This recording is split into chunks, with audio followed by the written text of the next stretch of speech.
आज हम लोग स्टार्ट करने जा रहे हैं भक्तिकाल प्रैक्टिस सेट चल रहा हमारा यूथ पब्लिकेशन का टीजीटी पीजीटी हिंदी के लिए। तो चलिए स्टार्ट करते हैं। देखिए इसमें टोटल 771 क्वेश्चन है, लगभग 800 के करीब में क्वेश्चन है, तो टोटल 14 से 15 क्लासेस होंगी। ठीक है, तो चलिए पहला क्वेश्चन देखते हैं। इसमें है सुदामा चरित किसके द्वारा रचित काव्य ग्रंथ है? तो सुदामा चरित नरोत्तम दास द्वारा रचित ग्रंथ है, तो ऑप्शन नंबर डी सही हो जाएगा। देखिए नर में जो उत्तम होगा वही सुदामा का चरित्र का रचना करेगा। नर में जो उत्तम होगा, नरों में जो उत्तम होगा वही क्या करेगा, वही किसी के चरित्र का यानी सुदामा के चरित्र का वर्णन करेगा, इसलिए ऑप्शन नंबर डी सही हो जाएगा। फिर सेकंड क्वेश्चन है गंग किस राजा के दरबारी कवि थे? तो गंग अकबर के दरबारी कवि थे। अब फिर नेक्स्ट क्वेश्चन देखते हैं। नेक्स्ट है धर्म का प्रवाह कर्म ज्ञान और भक्ति इन तीनों धाराओं में चलता है, यह किसके द्वारा लिखित कथन है? तो यह आचार्य रामचंद्र शुक्ल द्वारा रचित कथन है। फिर नेक्स्ट क्वेश्चन है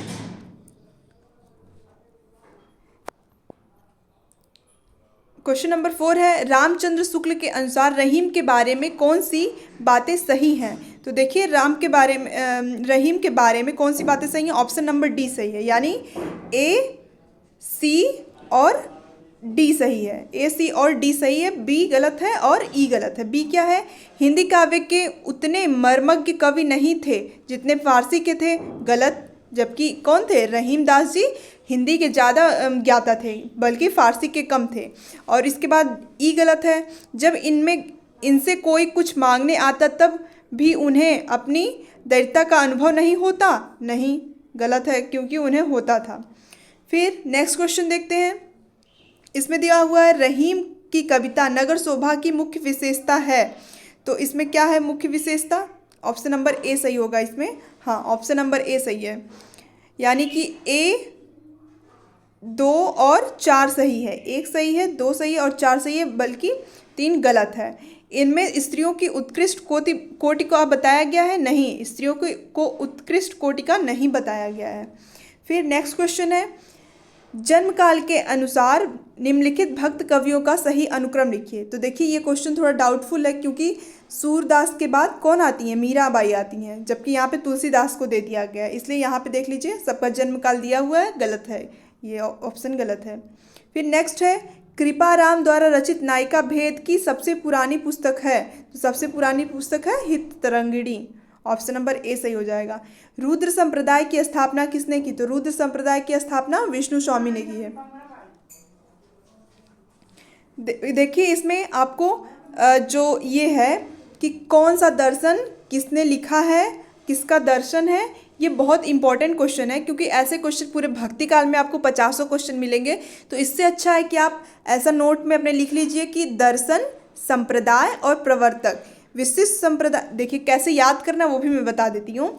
देखिए रामानुजाचार्य प्रवर्तक हैं किसके? विशिष्ट। राम जी का चरित्र कैसा था? विशिष्ट था, इसीलिए रामानुजाचार्य जो हैं वो विशिष्ट संप्रदाय के प्रवर्तक होंगे, ठीक है, विशिष्ट द्वैतावाद के। और राम जी को हम क्या कहते थे? श्री राम, तो इसलिए इनका संप्रदाय क्या हो जाएगा? श्री। अब आपको याद रहेगा रामानुजाचार्य विशिष्ट संप्रदाय के, विशिष्ट द्वैता संप्रदाय के प्रवर्तक होंगे और उनका संप्रदाय कैसा होगा? श्री संप्रदाय, ठीक है, ये याद हो गया। फिर शंकराचार्य होंगे स्मार्त के, और इनका दर्शन कैसा होगा? अद्वैतवाद होंगे। और विष्णु स्वामी कैसे संप्रदाय होगा इनका? रुद्र संप्रदाय। और ये कैसे दर्शन होगा इनका? इनका शुद्ध द्वैतावाद होगा। और माधवाचार्य का माधव यानी कौन है? माधव है श्री कृष्ण से जुड़े होंगे ब्रह्म संप्रदाय, और इनका होगा दर्शन द्वैत।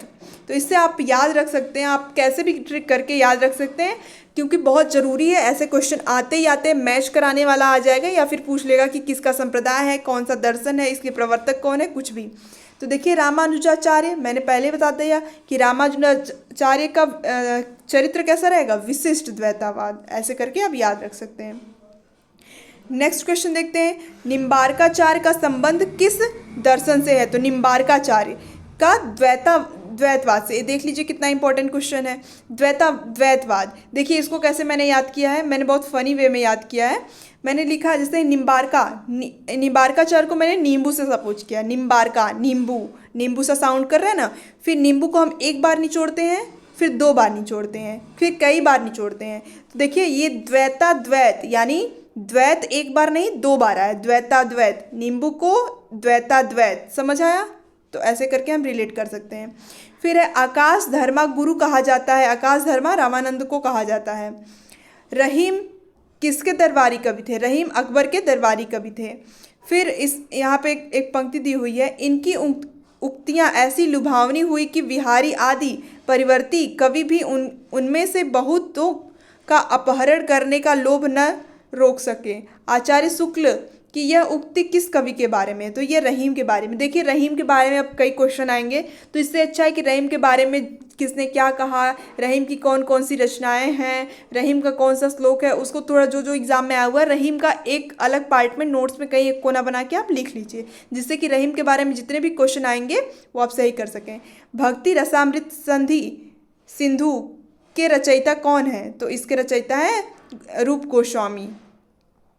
फिर है जिस प्रकार मीराबाई ने जाके सिर मोर मुकुट मेरो पति सोई कहकर कृष्ण की भक्ति प्रतिरूप में की, उसी प्रकार किस दक्षिण भारतीय भक्त कवित्री ने की?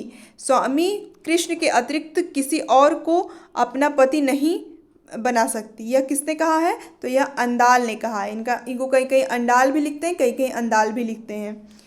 फिर नेक्स्ट क्वेश्चन है, निम्नलिखित में विष्णु संप्रदाय को किस संज्ञा से भी अभिहित किया गया है? तो कृष्ण विष्णु संप्रदाय को मैंने बताया रुद्र संप्रदाय से कहा गया है। यहाँ पे फिर से देख लीजिए आप, ये आया हुआ है कौन किसके प्रवर्तक हैं, और यहाँ पे चैतन्य महाप्रभु हो जाएंगे चैतन्य संप्रदाय के, और स्वामी हरिदास हो जाएंगे सखी संप्रदाय के। ये वाला क्वेश्चन TRE 4 में TGT में आया हुआ भी है। ऐसा आया था, मैच कराने वाला था, कई संप्रदाय दे दिया था और उनके प्रवर्तक दे दिए थे, उसमें कन्फ्यूजन बहुत हो जाती है।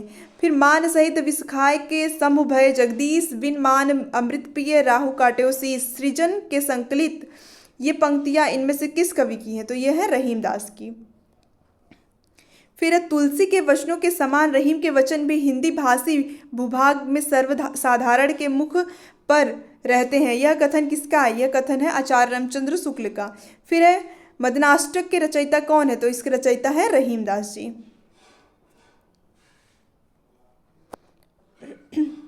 फिर नेक्स्ट क्वेश्चन है, कवित्व कहो दोहा कहो तुलो न छप्पै छंद विरचो यही विचार के यह बखै रसकंद। यह पंक्तियां किसकी हैं? तो यह पंक्तियां हैं रहीमदास की। देखिए अब यहाँ पे रहीमदास से रिलेटेड कई क्वेश्चन आ चुके हैं।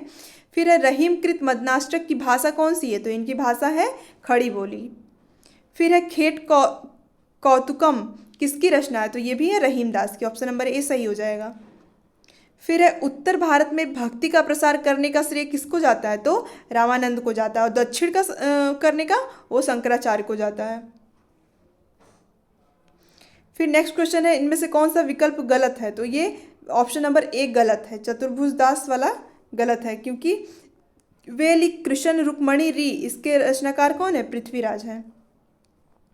फिर है भक्ति आंदोलन को ईसाइयत की देन किसने कहा? तो जॉर्ज गियर्सन ने कहा। देखिए जॉर्ज गियर्सन एक क्रिश्चियन है, तो वो अपना ही पक्ष लेंगे, बोलेंगे कि जो भक्ति आंदोलन है वो ईसाइयों की देन है, इसलिए यहाँ पे जॉर्ज गियर्सन हो जाएगा सही ऑप्शन। और ये क्वेश्चन देख लीजिए कितना इंपॉर्टेंट है, हिंदी साहित्य के किस युग को स्वर्ण युग कहा गया है? तो भक्ति काल को कहा गया है। आप काउंट कर लीजिए कितने एग्जाम में आया हुआ है। भक्ति आंदोलन को लोक जागरण काल किसने कहा? तो ये कहा है हजारी प्रसाद द्विवेदी ने लोक जागरण काल कहा है। भक्ति काल को बौद्ध धर्म की देन किसने कहा? तो यह हजारी प्रसाद द्विवेदी ने कहा कि यह बौद्ध धर्म की देन है। फिर है नेक्स्ट, अपने पौरुष से हताश जाति के लिए भगवान की शक्ति और करुणा की ओर ध्यान ले जाने के अतिरिक्त दूसरा मार्ग ही क्या है? यह किसने कहा है? आचार्य रामचंद्र शुक्ल ने कहा है कि जो व्यक्ति अपने कर्तव्य से विमुख हो जाता है और उसके पास सिर्फ निराशा रहती है, तो वह भक्ति की ओर उसका झुकाव ज़्यादा हो जाता है। फिर है निम्नलिखित में से कौन सा काव्य भक्ति काल का नहीं है? तो छायावाद भक्ति काल का नहीं है, बल्कि यह एक अलग काल है। फिर है भक्ति काल का प्रारंभ कहाँ से हुआ है? तो भक्ति काल का प्रारंभ दक्षिण भारत से हुआ है। अलवार वैष्णव की संख्या कितनी है? अलवार वैष्णव की संख्या 12 है, और ये देख लीजिए कितने एग्जाम में आया हुआ क्वेश्चन है। फिर समग्र भक्तिकालीन काव्य पर कौन सी विशेषता लागू होती है? क्या वो अवतार में विश्वास रखते थे, जाति प्रथा का निषेध करते थे, ईश्वरीय लाला गायन करते थे, अहंकार का त्याग करते थे? हाँ, अहंकार का त्याग ही सबने बोला है भक्ति काल में, कि अहंकार को जो व्यक्ति त्याग देगा वही ईश्वर को प्राप्त हो जाएगा। रामानंद की डैश शिष्या परंपरा में आते हैं? रामानंद डैश की शिष्य परंपरा में आते हैं? तो रामानंद रामानुजाचार्य के शिष्य परंपरा में आते हैं। निम्नलिखित में से एक का सही युग्म है, कौन सा सही युग्म है? रामानुजाचार्य द्वैत संप्रदाय से है? नहीं, रामानुजाचार्य किसके हैं? विशिष्ट द्वैतावाद के हैं। निम्बार्काचार्य किसके हैं? निम्बार्काचार्य द्वैताद्वैतवाद के हैं। माधवाचार्य कौन है? माधवाचार्य द्वैत संप्रदाय के हैं। और वल्लभाचार्य, यही ऑप्शन नंबर डी से यही हो जाएगा, वल्लभाचार्य शुद्ध द्वैतावाद से संबंधित है। फिर अद्वैतवाद के अनुसार जीवन और ब्रह्म एक है। ऑप्शन नंबर ए सही हो जाएगा। फिर नेक्स्ट है, कृष्ण के साथ राधा की महानता डैश संप्रदाय में की गई है? तो सनकादि संप्रदाय में की गई है। नेक्स्ट है, कमल दल नयन की उन्मानी विसरत ना ही सखी मोमद ते मंद मंद मुस्कानी, ये किसने लिखा है? ये लिखा है आई थिंक रहीमदास जी ने। देख लेते हैं ऑप्शन नंबर क्या सही होता है इसका। जी बिल्कुल, रहीमदास ने लिखा है इसको। ऑप्शन नंबर बी सही हो जाएगा इस क्वेश्चन का। ऑप्शन नंबर बी सही हो जाएगा। चलिए नेक्स्ट देख लेते हैं। नेक्स्ट है मैच करने के लिए। मैंने बोल दिया ना कि आप लोग इसको लिख लीजिए कि कौन किस संप्रदाय का है, कौन किसका दर्शन है, ये जरूर आएगा। और ये वाला क्वेश्चन टीआरई में भी आया हुआ है। तो देखिए, विशिष्ट किसका रहेगा? विशिष्ट रहेगा रामानुजाचार्य का चरित्र। मैंने बता दिया राम जी का चरित्र विशिष्ट था, तो विशिष्ट द्वैतावाद रामानुजाचार्य का हो जाएगा। द्वैतवाद 2 बार किसको निचोड़ेंगे? नींबू को निचोड़ेंगे। तो ऐसे अगर बाकी आपको नहीं आ रहा है, शुद्ध द्वैतावाद भी आ रहा है। शुद्ध द्वैतावाद किसका होगा? विष्णु स्वामी का होगा। तो अब मैच कर लीजिए। ए का हो जाएगा 3, ए का हो जाएगा 3। ऑप्शन नंबर डी में सही है, तो यही ऑप्शन नंबर डी सही हो जाएगा। फिर नेक्स्ट है, संवत 1775 से 1700 तक 1375 से 1700 तक का साहित्य में कौन सा भावधारा परिलक्षित है? तो यह भक्ति काल है। फिर है, ओम जय जगदीश हरे आरती किसकी रचना है? तो यह श्रद्धाराम फिल्लौरी की रचना है। ऑप्शन नंबर ए सही हो जाएगा। फिर है, द्वैतवाद के प्रणेता कौन है? द्वैतवाद के प्रणेता है माधवाचार्य। यहाँ पे देख लीजिए कितने एग्जाम में आ चुका है। फिर शुद्ध द्वैतावाद दर्शन के प्रवर्तक हैं? शुद्ध द्वैतावाद के कौन है? वल्लभाचार्य हैं। फिर है, हिंदी का भक्ति काल बाहरी आक्रमण की प्रतिक्रिया है, यह कथन किस विद्वान का है? तो यह कथन है आचार्य रामचंद्र शुक्ल जी का। फिर है, रामानुजाचार्य के श्री संप्रदाय में किसकी उपासना की गई है? तो विष्णु जी की उपासना की गई है। फिर है, निम्नलिखित में से कौन अलवार महिला संत है? तो इसमें आंडाल जो है वो अलवार महिला संत है, और अलवारों की संख्या कितनी होती है? 12 होती है। इनमें से कौन वैष्णव भक्ति का आचार्य नहीं है? तो शंकराचार्य वैष्णव भक्ति के नहीं है। फिर है, भक्ति काल का समय सीमा क्या है? तो उपयुक्त में से कोई नहीं, क्योंकि भक्ति काल है 1375 से है 1700 तक। फिर नेक्स्ट क्वेश्चन है, निम्नलिखित में से कौन सा ब्रह्म संप्रदाय का प्रवर्तक है? कौन है? माधवाचार्य ब्रह्म संप्रदाय के प्रवर्तक हैं। और ये देख लीजिए सारे प्रवर्तक, उनके दर्शन और संप्रदाय सब दिया हुआ, आप लिख सकते हैं। फिर भ्रमर गुफा के लिए दूसरा उपयुक्त नाम है ब्रह्मरंध्र। फिर नेक्स्ट है, निम्नलिखित में से कौन भक्ति श्री कृष्ण भक्ति का संप्रदाय नहीं है? तो तत्सुखी संप्रदाय कृष्ण भक्ति से संबंधित नहीं है। फिर यहाँ पे देख लीजिए, यहाँ पे मैच करने के लिए आ गया। तो चैतन्य संप्रदाय किससे संबंधित है? चैतन्य संप्रदाय है हरिव्यास और वल्लभाचार्य, राधा वल्लभ, निम्बार्काचार्य। ऑप्शन नंबर क्या हो जाएगा? ऑप्शन नंबर आई थिंक, अगर चैतन्य है ए, यानी 4 का हो जाएगा डी। नहीं, 4 का डी नहीं होगा, देख लेते हैं। ए, ऑप्शन नंबर ए, यानी कि ए का हो जाएगा 5, वल्लभाचार्य संप्रदाय गोविंद स्वामी से। फिर बी का हो जाएगा 1, निम्बार्काचार्य हरिव्यास से। फिर राधा वल्लभ हो जाएंगे दामोदर दास, और चैतन्य महाप्रभु हो जाएंगे। देख लीजिए ये वाला क्वेश्चन मैं कितनी बार प्रैक्टिस कर चुकी हूँ, फिर भी यहाँ पे कन्फ्यूज़न हो रही है। तो सबसे ज़्यादा आपका मैटर करता है कि आप कितनी बार प्रैक्टिस कर रहे हैं। जितनी बार प्रैक्टिस करेंगे थोड़ा सा कन्फ्यूज़न होगा, फिर कन्फ्यूज़न धीरे धीरे क्लियर होता जाएगा। नेक्स्ट है वर्बे नायिका भेद का रचनाकार कौन है? तो रहीमदास जी हैं वर्बे नायिका भेद के रचनाकार। निम्नलिखित है रामचरितमानस, पद्मावत, सूरदास कबीर, दोहावली जैसे ग्रंथ किस काल की देन है? तो यह भक्ति काल की देन है, इसमें कोई कन्फ्यूज़न ही नहीं होनी चाहिए। विभिन्न मतों के आधार पर हिंदी में भक्ति काव्य की कितनी शाखाएं मानी जाती हैं? तो भक्ति काल की 4 शाखाएं मान। देखिए अगर धारा पूछ दे कि भक्ति काल की कितनी धारा है, तो 2 धारा है, सगुण धारा और निर्गुण धारा। लेकिन अगर पूछ दे कि कितनी शाखाएं हैं, तो 4 हैं। 4 कौन सी शाखाएं हो जाएंगी? जो निर्गुण धारा की 2 हो जाएंगी और सगुण की 2 हो जाएंगी। निर्गुण की 2 हो जाएंगी ज्ञानाश्रय प्रेमाश्रय, और सगुण की हो जाएंगी राम काव्य कृष्ण काव्य। तो यही 4 हो जाएगा, ज्ञानाश्रय प्रेमाश्रय राम काव्य और कृष्ण काव्य, 4 शाखाएं हो गई। फिर देख लीजिए मैच कराने वाले आ गया यहाँ पे। विशिष्ट, विशिष्ट कौन होगा? विशिष्ट किसका चरित्र होगा? रामानुजाचार्य का होगा। और शुद्ध कौन होगा? शुद्ध कौन होगा? वल्लभाचार्य नहीं, द्वैतावाद माधवाचार्य, अद्वैतवाद शंकराचार्य। देख लीजिए, मैच करा लीजिए अपने हिसाब से, पता चल गया तो मैच हो जाएगा अपने आप। फिर यहाँ पे है आचार्य हजारी प्रसाद द्विवेदी के अनुसार संप्रदायों का सही अनुक्रम कौन सा है? देखिए अगर किसी भी चीज़ का हम स्टार्टिंग करते हैं तो हम क्या बोलते हैं? श्री गणेश, श्री गणेश करिए।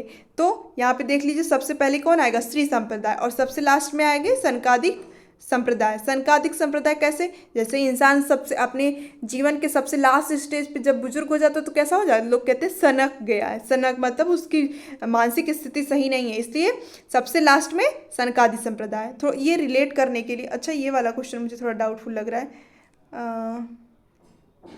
नहीं ठीक है।